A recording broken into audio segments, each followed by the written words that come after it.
नमस्कार, मैं हूं दीपाली राणा। आप देख रहे हैं कल का बाजार। आपके स्टॉक रिलेटेड सवाल, फिर चाहे वो निवेश की बात हो या बात हो ट्रेडिंग के, सभी शो में हम करते हैं शामिल। आप अपने क्वेश्चंस हम तक पहुंचा सकते हैं, हमारे एक्सपर्ट्स की एडवाइस ले सकते हैं। नोट कर लीजिए तरीका कैसे आप आ सकते हैं इस शो में अपना सवाल पूछने के लिए। आप अपने सवाल हमें व्हाट्सएप के थ्रू या सोशल मीडिया प्लेटफॉर्म्स के थ्रू भेज सकते हैं। व्हाट्सएप के थ्रू आप 7045220000 पर भेज दीजिए। फेसबुक ट्विटर पर ये शो लाइव जा रहा है, आप अपने क्वेश्चंस वहां भी सेंड कर सकते हैं। आज आपकी सभी क्वेरीज को आंसर करने के लिए हमारे साथ मार्केट एक्सपर्ट शर्वेन श्रीवास्तव मौजूद रहेंगे, जो आपकी सभी क्वेरीज को आंसर करेंगे। साथ ही कल नेक्स्ट सेशन के लिए एक आउटलुक भी शेयर करेंगे। लेकिन फटाफट से पहले एक रिकैप ले आते हैं आपके सामने कि आज मार्केट में हुआ क्या। बैंक निफ्टी एक्सपायरी पर बाजार दायरे में रहा। सेंसेक्स निफ्टी की फ्लैट क्लोजिंग हुई। सेंसेक्स 33 पॉइंट गिरकर 84,266 पर बंद हुआ, तो निफ्टी 14 पॉइंट गिरकर 25,797 पर क्लोज हुआ। वहीं mid cap small cap stocks में खरीदारी दिखी। मिड कैप 205 पॉइंट चढ़कर 60,358 पर बंद हुए। आज के बाजार में आईटी मेटल इंडेक्स बढ़त पर क्लोज हुए, तो एनर्जी, ऑयल एंड गैस और पब्लिक सेक्टर स्टॉक्स में दबाव देखने को मिला। तो ये आज के सेशन की बात रही। हालांकि आज के कारोबार में हमने देखा था सेलेक्ट पॉकेट्स थी, जो कि जहां पर हम एक अच्छा मोमेंटम देख रहे थे। ऑल द ब्रॉडर मार्केट अगर आप देखेंगे, मेन लाइन इंडाइसेस देखेंगे तो एक दायरे में ही ट्रेडिंग होते हुए दिखाई दे रही थी। स्टॉक स्पेसिफिक एक्शन हालांकि भरपूर था आज के कारोबार में। कई सेलेक्ट स्टॉक से जहां पर एक अच्छी स्ट्रेंथ देखने को मिल रही थी। लेकिन अब सवाल यह है कि कल तो मार्केट्स बंद है, लेकिन नेक्स्ट सेशन है थर्सडे के सेशन के लिए क्या स्ट्रैटेजी होनी चाहिए, इस पर करते हैं बातचीत। सर्वेन श्रीवास्तव मौजूद है। सर्वेन नमस्कार, स्वागत है आपका। पहले तो बताइए क्या आउटलुक थर्सडे के सेशन के लिए मार्केट्स पर। बहुत बहुत नमस्कार दीपाली जी। हमको भी लगा था कि हमको शायद छुट्टी मिल जाए, बट ये हुआ कि भाई कल का बाजार करें, जो कि हम परसों के लिए कर रहे हैं।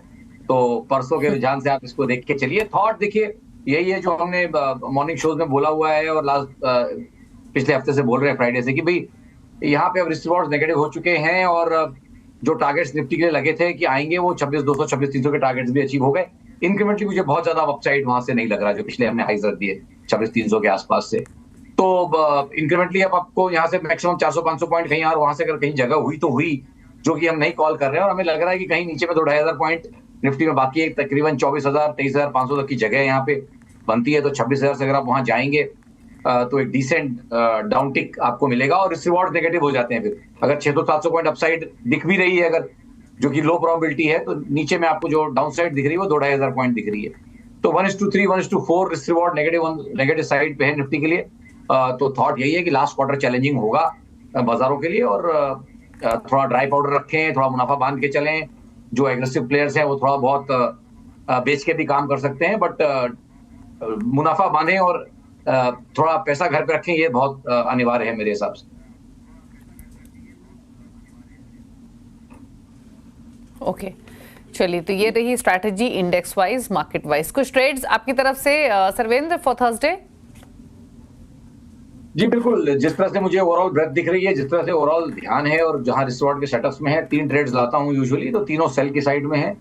पहला जो मुझे लगता है बजाज ऑटो, यहाँ हमने मॉर्निंग शोज में भी डिस्कशन किया था कल की। देखिए यहाँ पे रिस्क रिवॉर्ड थोड़ा नेगेटिव हो रहे हैं, तो यहाँ बेच के काम करने की राय है नेक्स्ट 1 से 2 दिन के लिए, नेक्स्ट 1 से 2 वर्किंग डेज के लिए। 11,800 के टारगेट्स मुझे लगता है नीचे में कहीं बजाज के लिए आने चाहिए। ऊपर में आप 12,326 रुपए पे एक स्टॉप लॉस भी यहाँ मेंटेन करके चलेंगे इंट्राडे में अर्ली क्लोजिंग बेसिस पे।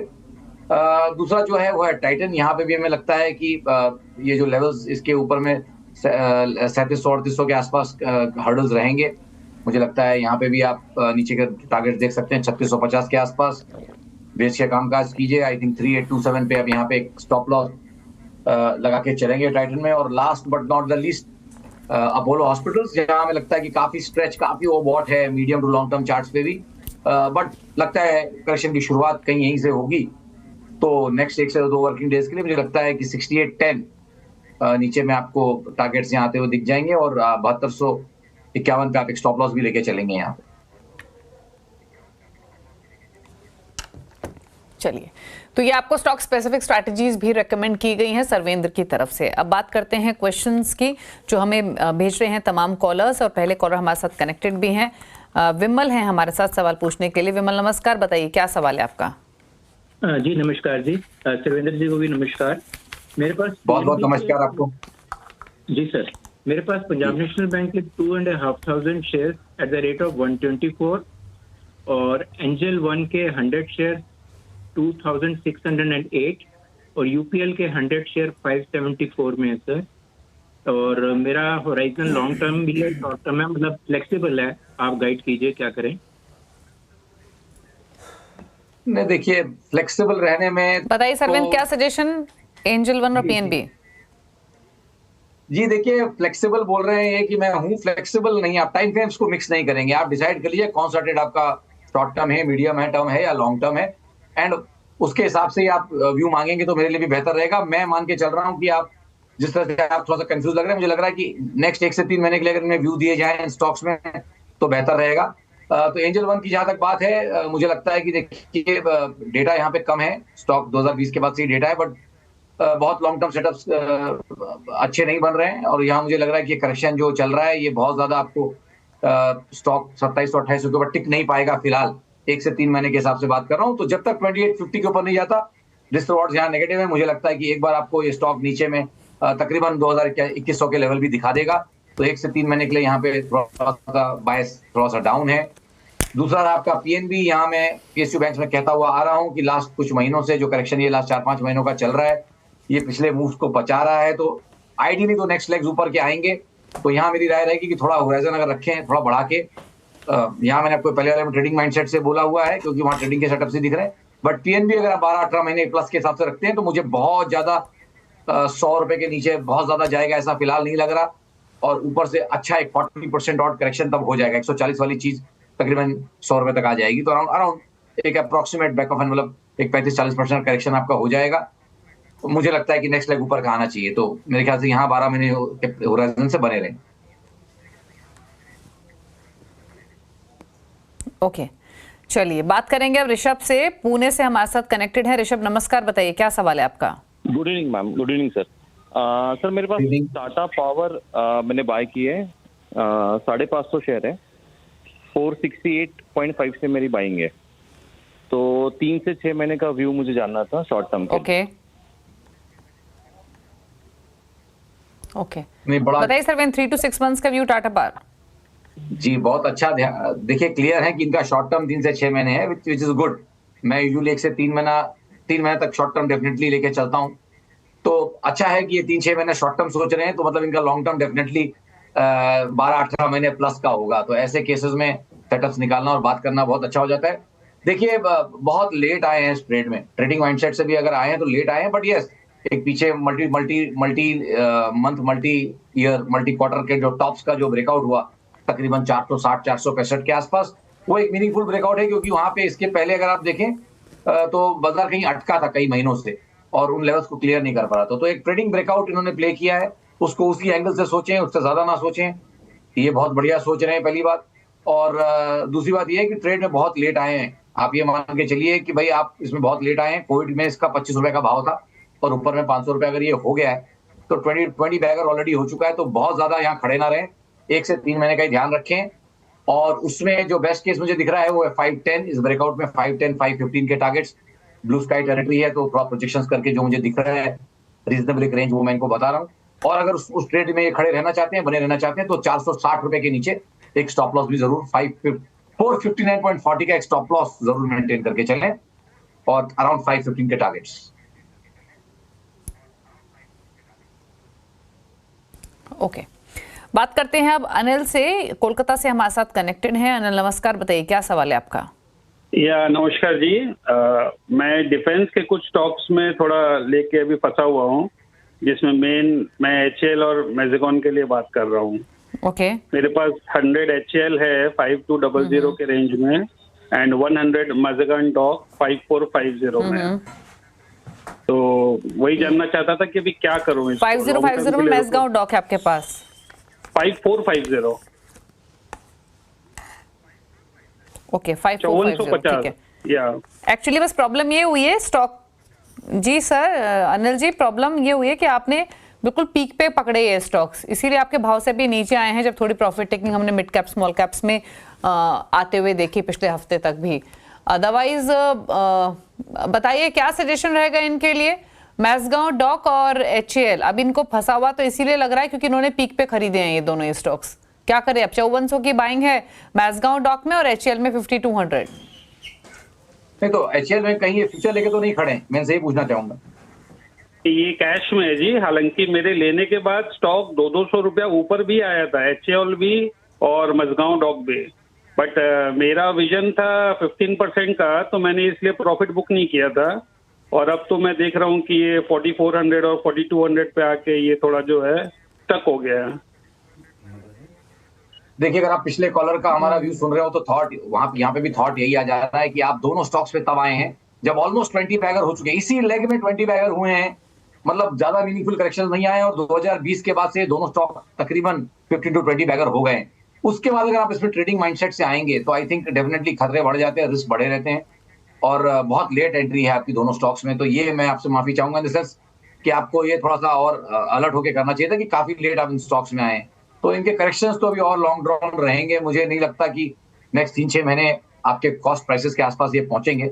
बट थॉट मेरा यही रहेगा कि भाई उछालों में जितना आप अपना नुकसान कम कर सकें निकलने की कोशिश करें, क्योंकि जो बाजार का डार्लिंग बन जाता है ना, फिर वो डिसअपॉइंटमेंट भी और तकलीफ पेन भी सबसे ज्यादा उसी में होता है। तो मुझे लग रहा है कि ये उसी कैटेगरी के स्टॉक्स रहे या फ्लेवर रहा एकदम डार्लिंग सेक्टर्स, तो ये 3-6-12 महीने भी आपको तकलीफ दे सकते हैं। So may be good stocks but bad timing, ये मैं बोलूंगा।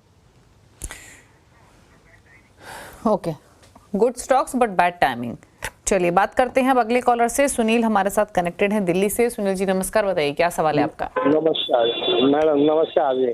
मेरे पास ना मास्टेक के हैं शेयर, करीबन 800 रुपए के करीब खरीदे हुए हैं, 100 शेयर 800 रुपए के करीब, और 500 है 600 शेयर पीसी ज्वेलर, ओके 27 रुपए लिए हुए हैं। ओके, मास्टेक में तो काफी शानदार मुनाफा आपको हो रहा है और 2645 पर कर रहा है फिलहाल ये ट्रेड। आपने लिया है 800 रुपए के भाव पर। क्या करें सरवेन, ले मुनाफा या होल्ड रखें? और पीसी ज्वेलर पर अगर आपकी कोई राय हो तो बताइए। देखिए, मैं इनको मैस्टेक में डेफिनेटली बोलूंगा कि 1/3 बेच लें तो बाकी स्टॉक इनका फ्री हो जाता है। इसमें ग्रे एरिया ये है कि देखिए ये स्टॉक का हाई जो था वो 2022 का ही है। 21-22 में इसने जो हाई रखे उनके बहुत ज्यादा 21 वाले यूक्रेन हाई जो था, यूक्रेन हाई बाजार का था, उसके बहुत ज्यादा बाहर नहीं गया है बाजार, जहां पे आपके इतने हाई पे हाई लगाया जा रहा है। तो ये अपने आप में एक थोड़ा सा अलर्ट का रेड फ्लैग है। 1/3 बेच लें, मुनाफा घर पे ले जाएं, एटलीस्ट कैपिटल घर पे ले जाएं और मुनाफे के शेयर चाहे तो छोड़ दें, 1 से 3 महीना और देख लें और बाउंस बैक में उनमें भी अगर चाहे तो थोड़ी मुनाफा वसूली 3000 के आसपास करे। बट फिलहाल 1/3 बेच दें मैस्टेक में।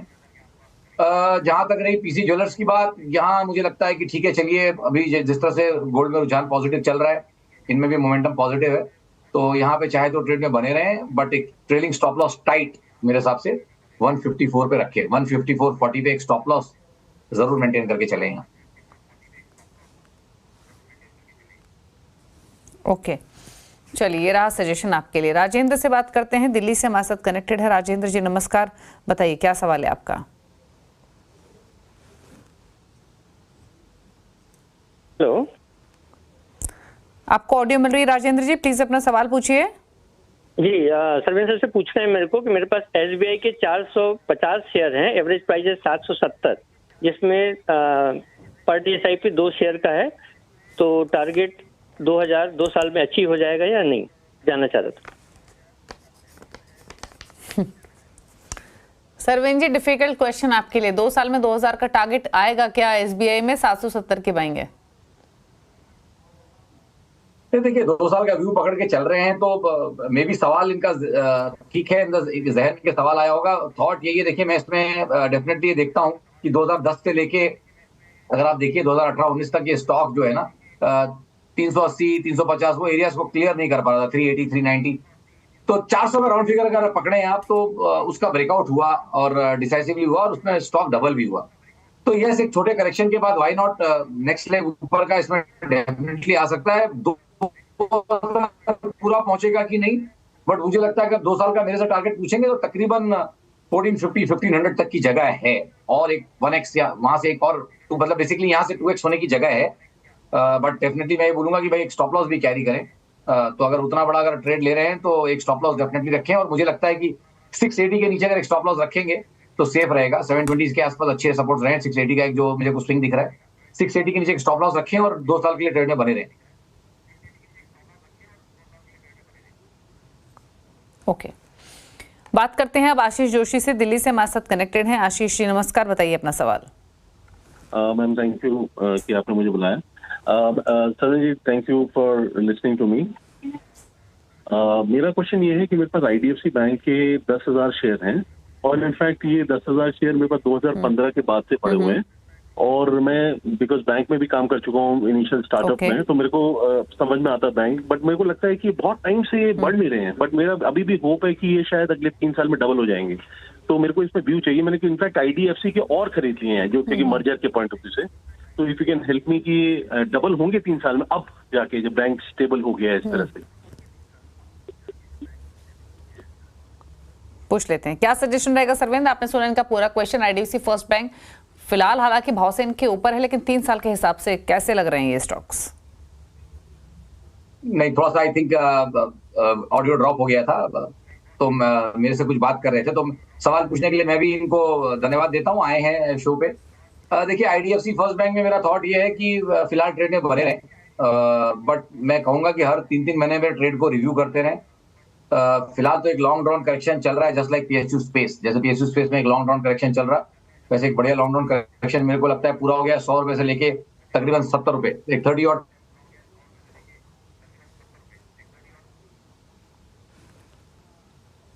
जी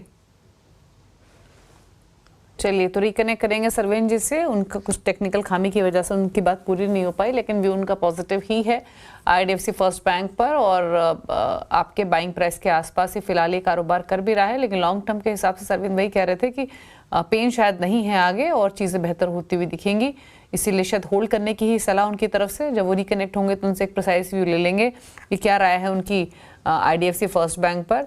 अभी एक ब्रेक के लिए रुक जाते हैं, ब्रेक में उनसे रिकनेक्ट करके वापस राय लेंगे आईडीएफसी फर्स्ट बैंक पर, कुछ और क्वेरीज भी करेंगे शामिल। चल वापस आते हैं।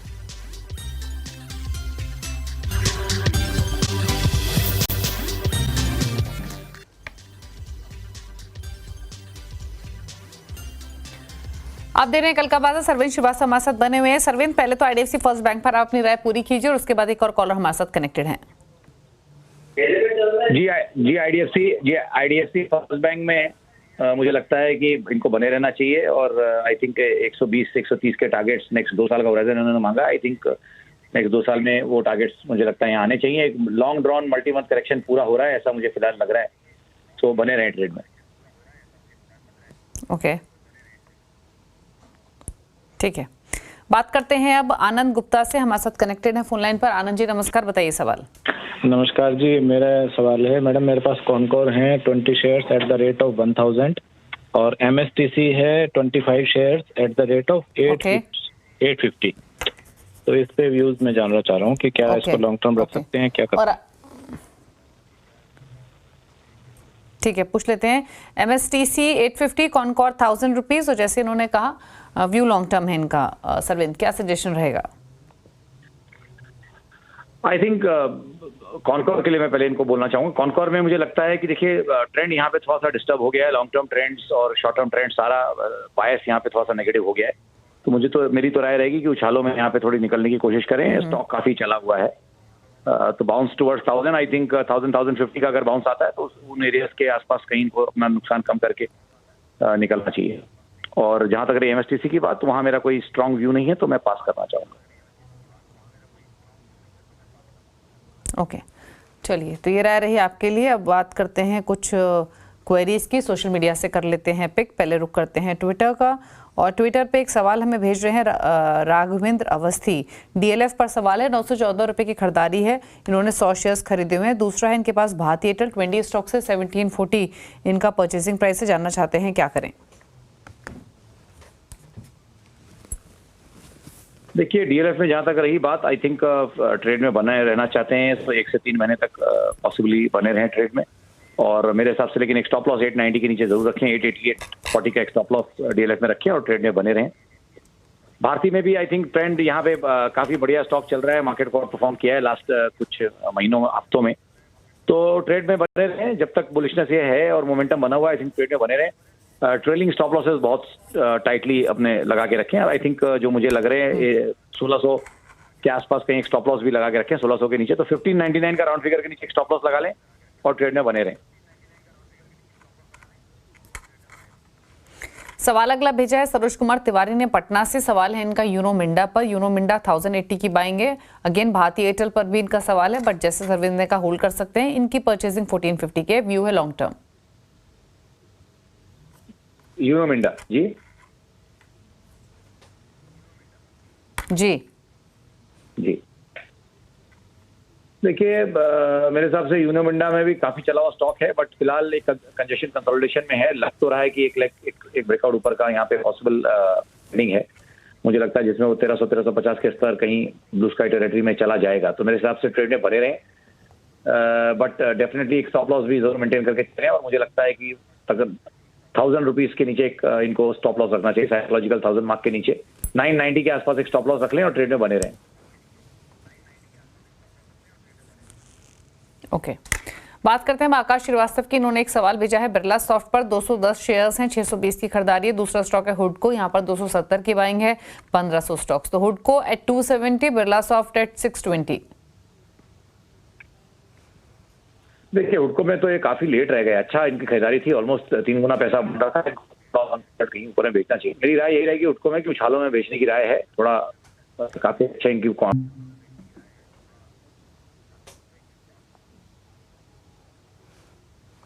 ओके, चलिए, तो ये सलाह दी गई है आपको हुडको पर। हालांकि 234-35 के आसपास आज बंद हुआ, 2.5% नीचे। चलिए, सवाल इतने ही लेंगे। शुक्रिया आपका सर्वेंद्र शो में आने के लिए और सभी क्वेरीज को आंसर करने के लिए। Thank you so much.